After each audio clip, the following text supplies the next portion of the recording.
Hey, Miyoko, so good to have you here. Thank you so much for spending some time with us. You're welcome, Kelly. It is a pleasure to see you, and Stephanie, finally to meet you in the flesh. I know it's been a long time coming, hasn't it? So great to have you here. Thanks for joining us. Do you want to tell the wonderful listeners at home a little bit more about yourself and your experience and how did you become this, burnout guru?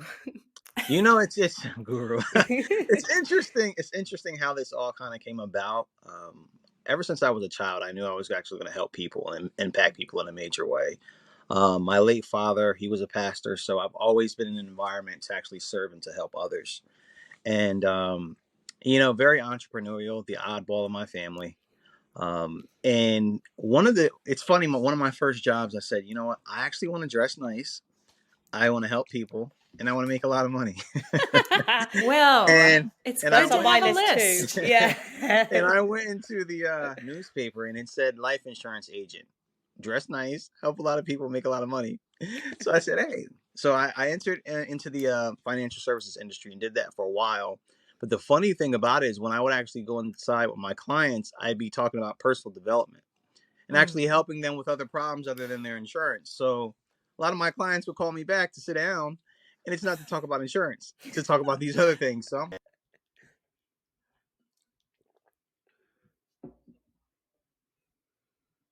it got to the point where my staff was like, and my manager was like, you've been actually visiting some of your clients a lot.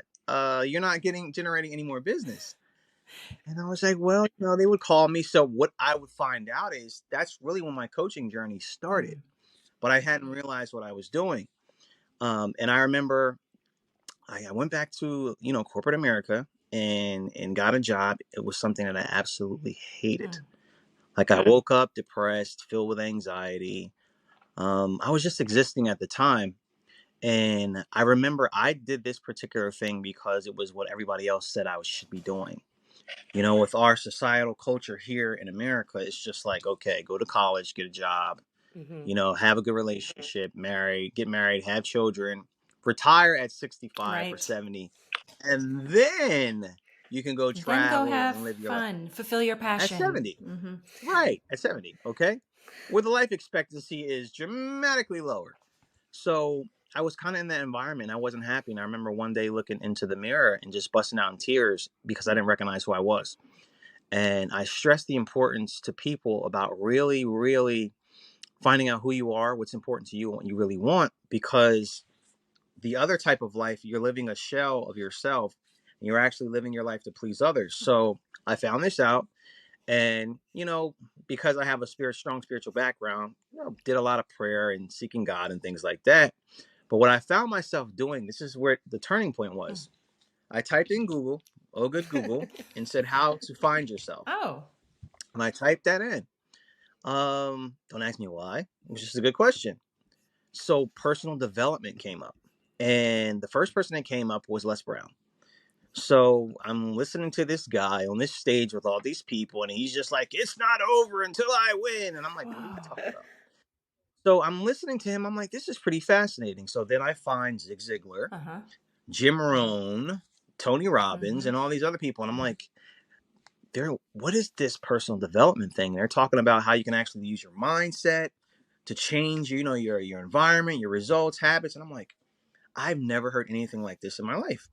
So I became very fascinated with it. So that really started my personal journey, which kind of turned into a professional one, getting certifications for NLP, life coaching, and emotional intelligence and cognitive behavioral therapy and all that other good stuff, Mm. because I just became fascinated with the human experience and how we can really tap into our true potential. So that's kind of what started my professional journey, as a coach. But as a person, as a human being, I'm always looking to develop. Life is a journey. So I'm looking to always develop myself and just to see how far, we can actually go as human beings. So that's how that journey started. And what I would find is being an entrepreneur for so many years, people will come to me for advice on how to grow businesses and things like that. But it wasn't until I started to have personal problems on my journey Mm. to where my real purpose started to formulate. And I had goals. I wanted to be featured in Success Magazine. I wanted to work with Les Brown, and all those things happened. But the fulfillment wasn't exactly what I thought it was going to be. And at the same time, I saw areas of my life really affected: personal life, my health, um, my mental Mm-hmm. health, just a lot of different things. So I'm like, wait a second, man. I'm doing everything that everybody said I should be doing that's supposed to be making me happy here. Wait a minute. So my father passed last 9/11, Mm. and I think that was kind of what was really like the shift for me, because it made me realize you've been spending all this time, focusing on particular things, and you're successful in specific areas. But what about the other areas of your life? And me and my father, he was my best friend. Aw. We had the most amazing relationship. But it taught me to realize how many other people are focusing on so many other things. And if you knew that you only had this certain amount of time to do what you love to do, or to spend time with the person you loved, would you really behave differently? Mm-hmm. And that's when it kind of got me to investigate a little bit deeper, on this hustle and grind culture. Because in entrepreneurship and business, this is the narrative Mm-hmm. that's been flung around for such a long time. And one thing you guys will learn about me, and those listening, is that when people use the word pursuit of happiness, I absolutely loathe that phrase. And the reason why is, So when you think about you pursuing loathe the something, phrase, or you loathe the pursuit, like that someone should be the focused on it's being yeah, happy. right. I'm gonna get Yeah. into that, right? So it's the phrase I loathe, to answer that question, and it's just the whole Mm-hmm. concept.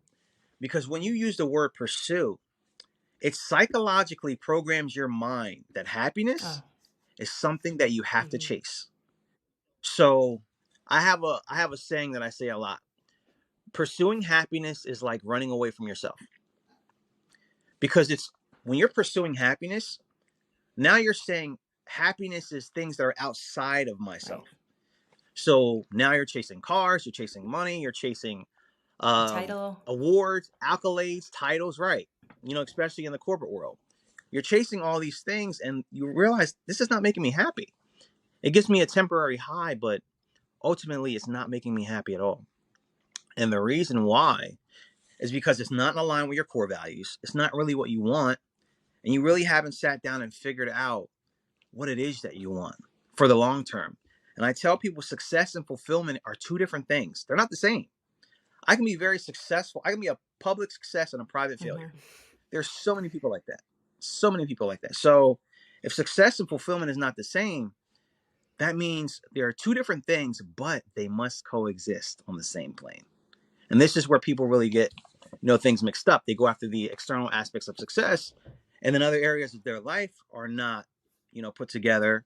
And that's where the mental health really starts to take effect. So this is why I talk about the hustle and grind culture, and, the pursuit of happiness. It all ties in together. And of course, it's very prevalent in the corporate world. Mm-hmm. It's that hustle and bustle mentality, but you're not really nurturing, feeding yourself naturally, mentally, emotionally, spiritually. And as you go down, the accolades may go up, but at the end, it's you're going to pay for it later, and that's what leads to burnout. Exactly. No, thank you so much for bringing that up. And I guess the question, the $1 million question, probably worth more than that, is how do we get that healthy relationship with our kind of work-life balance? Or, how do we find ourselves in roles that are always going to fulfill us? Is that possible? 100% fulfillment in a role? Or do we just get better at the work-life balance? Mm.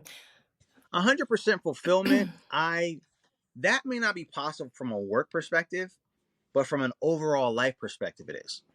Because let's face it, I love being an entrepreneur. There's certain things about it that I'm not really crazy about. So I can't really say I'm 100% fulfilled with the tasks. But as far as the overall general thing about everything in my life, there's things that are kind of out of balance that I'm working on. But I think once you get to that overall balance or alignment with your life, then the things that you tolerate at work, they seem to be a lot less, because you're nurturing other parts of yourself. We lack the nurture in so many different areas of our personal life. It just magnifies the stuff we have to deal with in the workplace. And I wish people would teach this more, like in corporate trainings and things like that, because A lot of the employers are unhappy because they're not able to nurture and they're not able to feed those particular things that are most important to them. It's work, work, work, work, work. And at home, things are going on and they're not pursuing their own aspirations in their own personal life.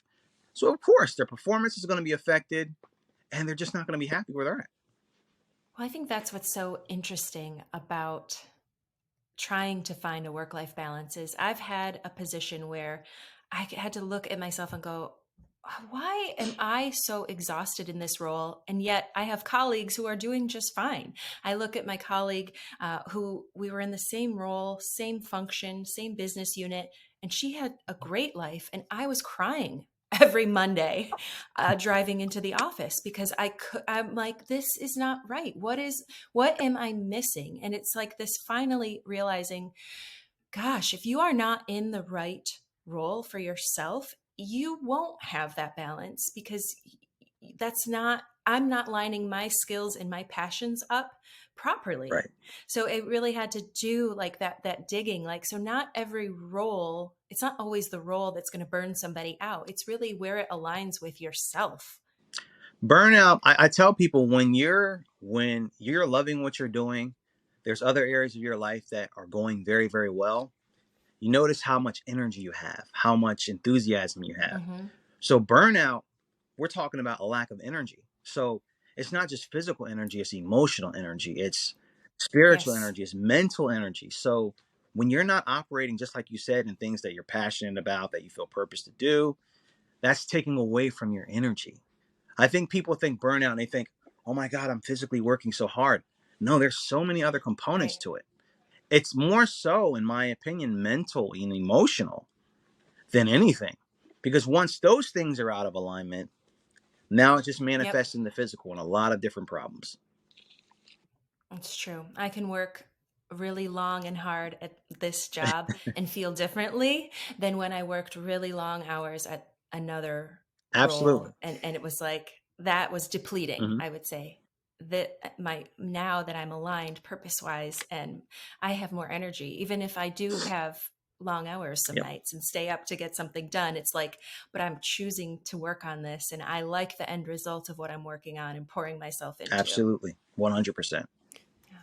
And do you think that's something that, I mean, this is such a sweeping statement, but I feel like as I get older, and I feel like everyone will agree with this, we realize, it is more of a mental thing and looking after yourself that way and everything that we've just said. But I'm sure there are some like 18-year-olds out there who are already beyond where I am at this with understanding, how they can avoid that burnout. But I guess, how can we really take stock? I feel like some people are just so oblivious. Their hustle, grind, work, work, work, got to pay the Hmm. bills, got Hmm. to look after my family, da da da da da. But what about them? How can they kind of stop and take stock and just realize? I think realizing is most of the problem, and then Right. the steps I following. think it's How have you helped I some think it's people? the self-awareness. First with me with anytime I deal with somebody's self-awareness, it's very powerful questions that I ask people. One of them is, what do you want? And I ask them, why don't you have what you want? Why don't you have those particular things? What's stopping you? And what's one thing today that you can do that'll bring you closer to what that is? I think people don't stop and have the awareness enough to ask them questions. You'd be surprised. I actually was on the phone with someone the other day, a client, very, very successful in particular areas. And I said, you know what? Let me ask you a question. I listened to you explain all these things that you're unhappy with. What do you want? And you know what that person said? Man, I Did he don't know know? because nobody really asked me that. I'm so busy worrying about everything else, doing this, providing, doing all these things, my staff, et cetera, et cetera. Nobody asked me what I want. And then I said, well, let's think about what you want. So he discovered what he wanted. I said, why don't you have it? I don't know. I just don't know the such and such this. I said, so if you were able to learn this, how soon do you think you could actually take action? Oh, I can do something today. And his whole energy changed Hmm. because this was something he wasn't thinking about. And because of his daily life, he thought it was some insurmountable thing that was just out of reach for him. And he just didn't have the self-awareness to actually ask the questions, figure out a plan, and do just one small thing every single day to move you towards that particular objective. And I do this all the time with men, with women. It really doesn't matter. Most of the time, we're not thinking about what we want. We are focused on pleasing other people and Mhm. basing our self-worth on what we do, not who we are. And that's a That very is big so component, good. especially in the corporate world. I mean, you are not your title. And I tell people all the time when I talk to corporate people, professionals, you are not your title. What you do is not who you are. Stop basing your life Mhm. or your self-worth on that particular thing. And when you detach yourself from that, now the burnout and the stress and all that stuff, now you start to get around and asking yourself those questions. Okay, this is what I do professionally, but what do I want as a whole? The whole person, not just the corporate person, not just the entrepreneur. What do I really want? It has to be in alignment. Otherwise, your life will always be in balance. So, how can an organization support its employees? What's the role then of the workplace, the manager employee relationship? Where does it start? How does this get better at work? Managers need to be more considerate of their employees, not just being employees. They are people with dreams, with aspirations. Any way a manager can support that particular individual to move towards those aspirations and at the same time provide a work environment where they're appreciated, where they're respected, and whether they feel part of a community, Mhm. that will affect the workplace. A lot of employees don't feel part of a community. They just feel like they're worker bees. It's the Mhm. culture. It's the employee employer culture. It needs to change. Have you Absolutely. seen it exacerbated recently, or have you seen it start to get Yeah, better yeah. as we have, as a society, we've started to have better conversations around mental health, Right, around burnout, around um, bringing your whole self to work. right. But what have you observed? I think there's been a shift in a good way, and I think the pandemic did it. I think Hmm. dealing with people being home by themselves, dealing with certain issues that they could no longer hide behind work, I think it magnified the whole mental health situation right now.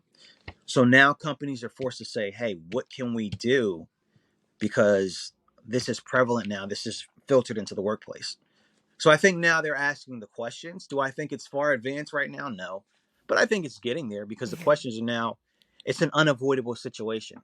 Like almost everybody has had some type of mental health situation because of this, not being able to interact and things like that. So I think we're moving into the right direction. We're not quite there yet, but I think once they focus on community and realizing that it really is a team and that the needs and the desires of the employees are important, just as important as work performance, then I think Hmm. we'll definitely see a big change in business.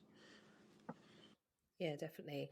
I think because I'm based in the UK, and so I don't know what it's like in corporate America, but from what I've seen and I've heard, even I've noticed a difference over in America how the conversation around mental health is changing, Hmm. and we're actually calling it here in the UK. It's the mental health crisis. After the pandemic, it's the mental health Right. crisis, and we're currently in the middle of that. And I mean, like, and it's January, and we just had Blue Monday. Do you have that in the US? I'm It's not. like the most depressing day of the year. I use air quotes here. I'm not sure. I know we have Mental Health Awareness Month here. I don't know if we have Blue Monday though. But you know what? So We Blue there. Monday, it's the last Monday before January payday in the UK. And Ah, so it's like everyone's really skint after right. Christmas, and it's January, it's cold, and so it's theoretically the most depressing day of the year.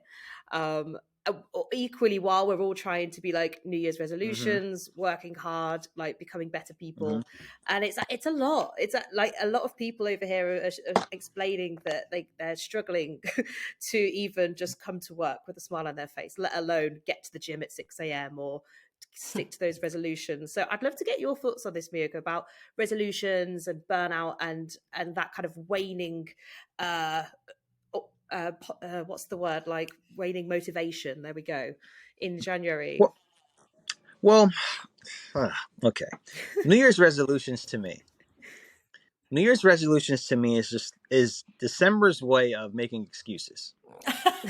And I think this is why a lot of people, they're done their New Year's resolutions by February. Mhm. I think it psychologically programs people to say, I can put this off until next year. The moment you decide to change, that is a resolution in and of itself. It's a declaration to yourself. And I think people need to start to, I tell people, here's the secret to achieving goals. All right. Your goals need to be aligned with your core values, not what you think you want or what other people say you should have, but what's really in alignment with what you want and why you want it. And those elements are missing in a lot of people's goals. You'll ask somebody, "Oh, I want to make $100,000. Why?" Because six figures is such this thing. Now it's seven figures. But it's just like, is that in alignment with your core values, or is it just a figure? I like that. So Do you what want would you a do? million dollars, or do you want freedom Exactly. to You be need able to to ask do more particular questions. things? Right. Mm-hmm. So it's not really the $1 million that you want. It's the freedom. So if you focus on the money, odds are you're probably not going to get it. But if you focus on the freedom and why that's in alignment with your core values, you're going to be a lot further off. So I would say when it comes to New Year's resolutions, think about what you want to accomplish that's in alignment with your core values. What do you want out of your life? Why is that important? And why? And what happens if you go another year without accomplishing that? It has to be emotion tied to it, something that's personal to you. Otherwise, February, March is coming up. There goes that New Year's resolution. And now you're depressed. And now that affects your mental health. So it's about setting the right type of goals the right way. Mm-hmm. A lot of people don't set the right type of goals. And I think New Year's resolution is such an over commercialized thing. Oh yeah. Um, they don't stop to think about, what do I really want? For me, it's not the money.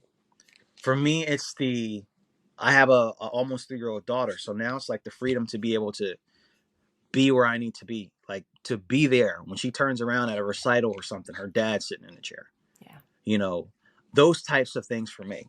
Now, having money allows me that type of freedom to, be able to travel, be able to just stop everything at the drop of a hat, the assistant and all that good stuff. But it's not really the money. It's the moments, the memories, and the freedom that particular type of income can give you.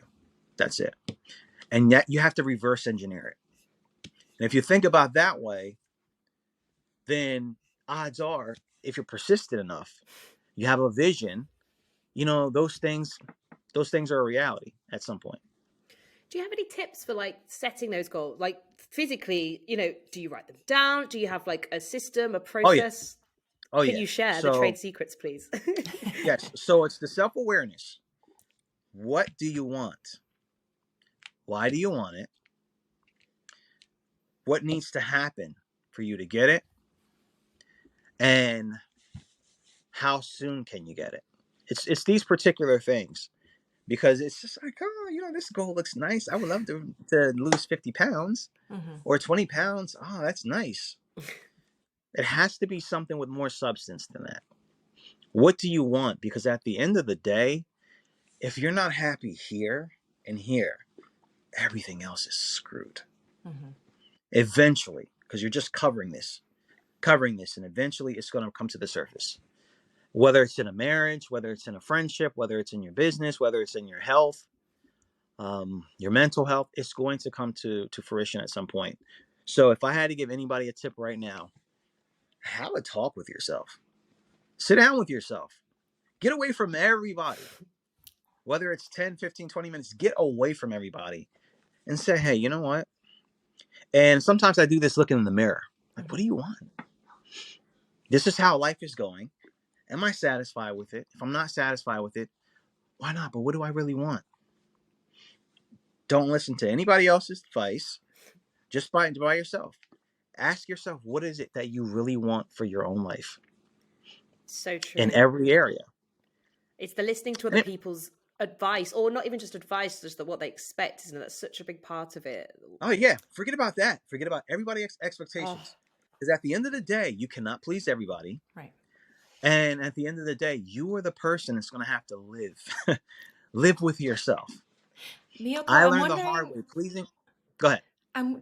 while we're on this, I'm wondering what your thoughts are on social media, because it seems like that is the environment where a lot of the other people, what are they doing? What are they wanting? What are they chasing? That seems like the place where we're getting those messages from. What are your thoughts on social media? I have 3 uses for social media. One is to stay connected with family and people that I don't see all the time. Mm-hmm. The second reason is to follow people that I feel like can enlighten, enrich, nurture, and inspire me. And the third reason is to make money. Those are the only reasons why I'm on social media. Social media can create a false perception of reality.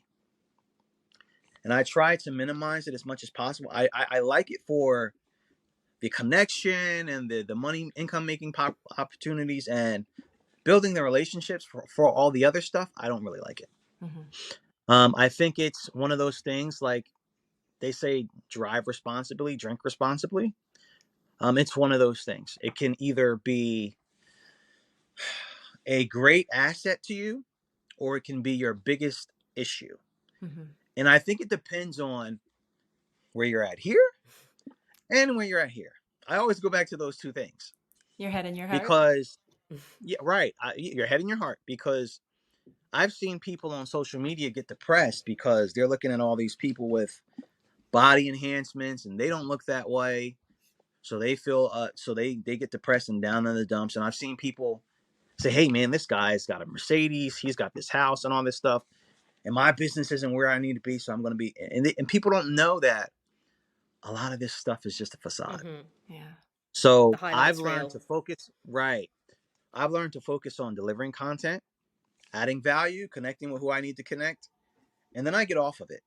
And then I'm going on with my life, because it is very easy to get caught up in the reels, the posts, and everything going on. And the next thing you know, it's just like, I remember one day I was just relaxing, and I'm like, oh my God, I've been on here for 2 hours Yeah. doing absolutely nothing, Yeah. you It know, sucks you on in. TikTok or in Instagram. And I'm like, wow. It's very smart. So yeah, I think it's an amazing thing.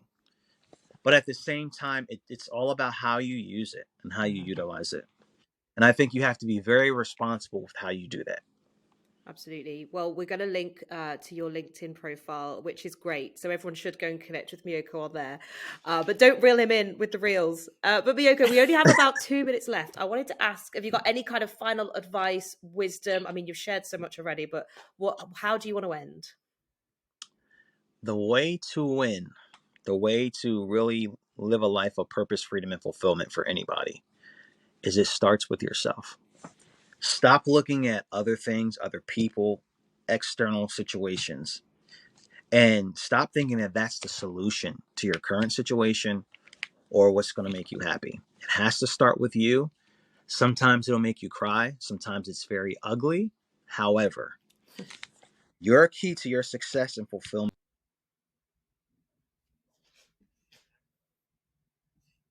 when you decide, what do I want? Why is this important? What do I need to do to get there? And how long it's going to take? And you take it from there. Has to start with what you want. Amazing. Thank you so much, Miyoko. We've You're welcome. loved chatting to you. Wasn't that great, Kelly?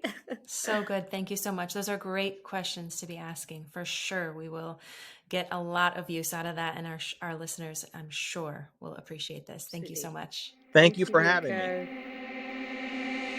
Miyoko.